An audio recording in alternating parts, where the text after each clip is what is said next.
we saw roughly 128.5 million ounces of silver withdrawal out of the LBMA in the 3 months preceding. And that's roughly 42% of the entire float that they had at the LBMA. And when you're trading, according to David Jensen, who you've had on your show a few times, as much as 2.9 billion ounces of silver per day, 3.5 times annual global mine supply, against a total float of 270 million ounces or so. This is a large problem. When you see the amount of silver that's coming into the COMEX, largely leaving the LBMA, it makes someone wonder what the hell's going on. There's been little or no clarity on why all this metal is coming into the COMEX. I did run across something, and it's interesting. It was a tweet from Trump on January 7th, 2017. He said, "Silver is the most undervalued asset on the planet. It's been money for all human history, and yet here it sits at $16.50 an ounce. Sad!" Exclamation, exclamation. You know, so President Trump understands it, as he does gold, perhaps being the only other tier one asset in the world. And it's very interesting watching the LBMA being bled dry in real time, switching their delivery from T+1 to T+8 weeks, which all but appears to be a default. Seeing massive short positions on PSLV that I guess many people are surmising, and I agree, it does make sense, that the banks are shorting the price, or the share price, are shorting PSLV, because if the public goes long on PSLV and tries to accumulate it, well, then they're forced to buy the corresponding amount of silver to put into the trust. So by shorting it, it kind of forestalls all of this rapid accumulation by the public and keeps them from having to go into the market and purchase more silver. If that's true, I mean, by all accounts, it seems to be true. It just goes to show the level of desperation that has been reached by the bullion banks. And I don't know, it's an interesting time. At the same point, maybe if we look at it from another angle, maybe they are doing that so they can continue to accumulate cheap physical silver and send it back westward. I don't know. But it's as interesting of a time as I've ever seen in 35 years at the highest level, and virtually no media attention. Now, I did see an article actually by MSN News saying, if you missed the rally in gold, well, check out silver. I agree with what Donald Trump said in 2017. It's the most undervalued asset on the planet. And by the movements of the massive players, whether it be going to desperate tactics like suppressing PSLV so that the trust doesn't have to go and accumulate more silver, large amounts, or the inflows into COMEX, or the outflows out of the LBMA. There's some very, very, very interesting things going on, and I guess we'll see what ultimately happens. But it's far beyond what we are being told, just Trump tariffs. And when you look at the media attention that we've seen on gold and silver, gold's at all-time highs at this point, $3,050 an ounce or whatnot, and should be all over the place in terms of media coverage.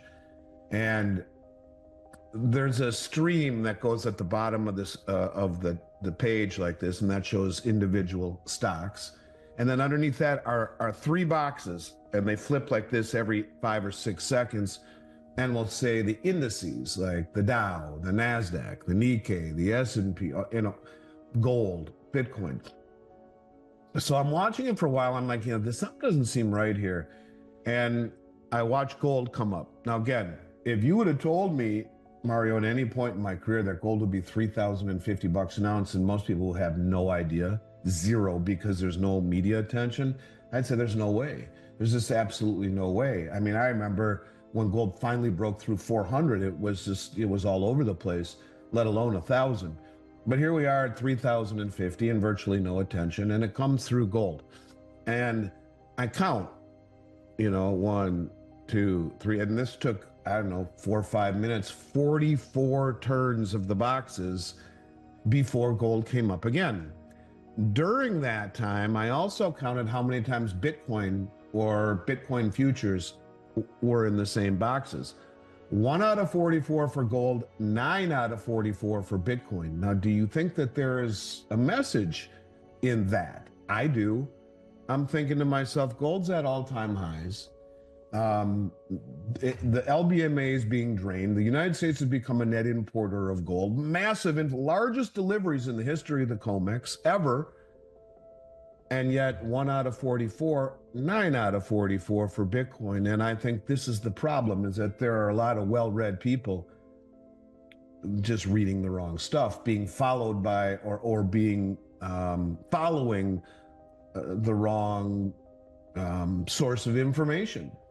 And so, to your point, no, I mean, yes, there's greater demand, but nowhere near what it should be. And it's largely in part to the fact that the media, again, and if you think that there's enough power to go in and actually suppress PSLV by the banks, oh, you know, there's probably enough power up at that level to suppress the information from the media, or to use the media as a tool of propaganda, not only to keep people from, you know, realizing what gold and silver have been doing and the potential that they offer, but an agenda to push people in a certain direction. At least that's the way I took it.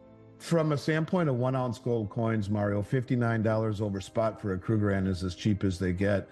And when you were here, you and I talked about pre-65, both dimes and quarters and half dollars. And to me, from a standpoint of utility, it's as good as they get. And during the pandemic, those were priced higher than just about anything else except American Eagles. So, I mean, you couldn't ask for a better value with greater utility than the pre-65 silver. And of course, the Valcambi kilo bars that for a long time, they've been hard to get. Well, we do have them in stock now. They're lovely, about the size of an iPhone. Everything's on sale for the most part, has been for quite some time, especially in light of what we see happening at the highest levels. So I think there are people who have been misdirected. You know, you have massive, I think the largest percentage of the retail public invested in equities, like ever. It's over 50% right now. I mean, it's like the largest ever. And at the same time, you have the Mag 7, the hedge funds having their lowest allocation to the Mag 7 in 2 years, just as the public is jumping in with both feet. The whole thing is upside down to me, and I would just simply tell you, Mario, that I look at what's happening at the highest levels as an indicator of where things are ultimately going, less the public, because the public is always late to catch on, always. And this time will be no different. I think that they should revalue the price of gold. It's interesting that Bessett is backtracking from his comments. He's gotten a lot of questions on it. No, we're not going to revalue gold is basically what he's saying. But it would certainly make sense, you know, and marking it to market at you know, 3,000 would give the Treasury about 800 billion free and clear. And Senator Loomis is somewhat annoying to me. She started in Tennessee, the meeting in Tennessee, talking about revaluing gold.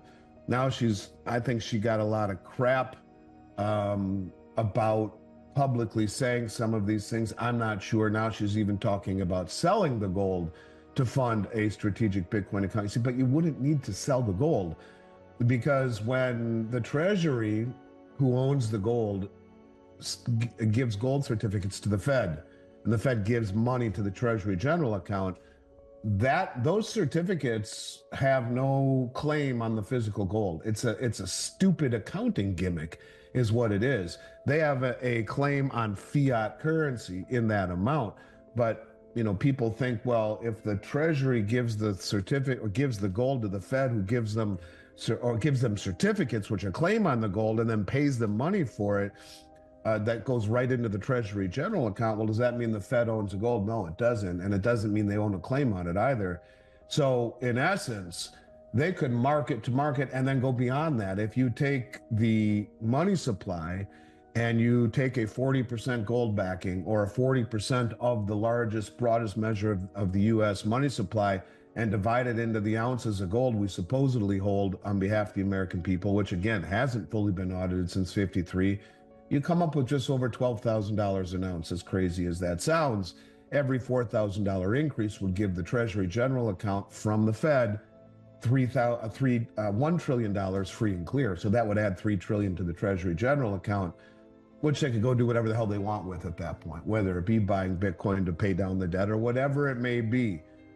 So they don't even need to sell the gold. And in terms of revaluing it, and by the way, that whole act would take virtually no congressional support at all or approval. You would just have to have the Treasury Secretary tell the head of the Federal Reserve to revalue the price of gold.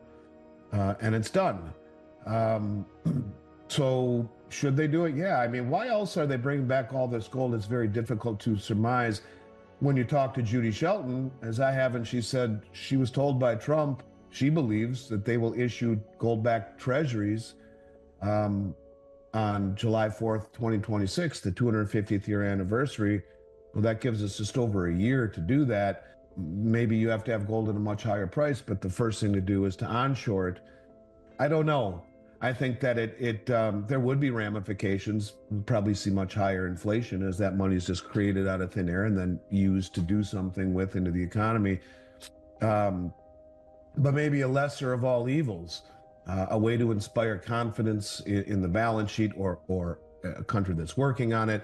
It would benefit all of the central banks. I don't know. It just seems ironic that it's held in an account called the Gold Revaluation Account. You have members of the Bundesbank asking for it, the head of the Dutch National Bank asking for it. When you're as far down the rabbit hole as we are with indebtedness, I think, nothing is off the table. And what I can tell you is I do not believe it has anything to do with Trump tariffs. What I can tell you is it might have maybe a little bit, maybe has a little bit to do with the Basel III reclassification, the Tier 1 status that goes into effect July 1st. Maybe it has a little to do with the arbitrage, all of that stuff a little bit, but I just have a feeling it is much deeper, and maybe they will revalue gold. I think Trump and his team understand the significance of it, and certainly having it on the balance sheet at $42.22 an ounce is not doing anyone any good. And, it has been revalued 3 times that I can think of. Once right there, Roosevelt did it in 33. The second time when Nixon closed the gold window in 71 at $35 an ounce, he then revalued it the next year to $238. I think a 7% increase. So maybe Cynthia Lummis is onto something, and maybe Bassett and Cynthia both got a little bit of slack because they're trying to bring all this gold home and do it under maybe the guise of Trump tariffs or whatever it may be. And maybe Trump said to them, hey, you guys shut up. They're starting to catch on in London. Now they've gone from T+1 to T+8 weeks, and they say it's because of a shortage of trucks and manpower. Maybe let's just keep it a little bit more on the down low. And then once all the gold and silver have been siphoned over, we can tell them what our true motivation is.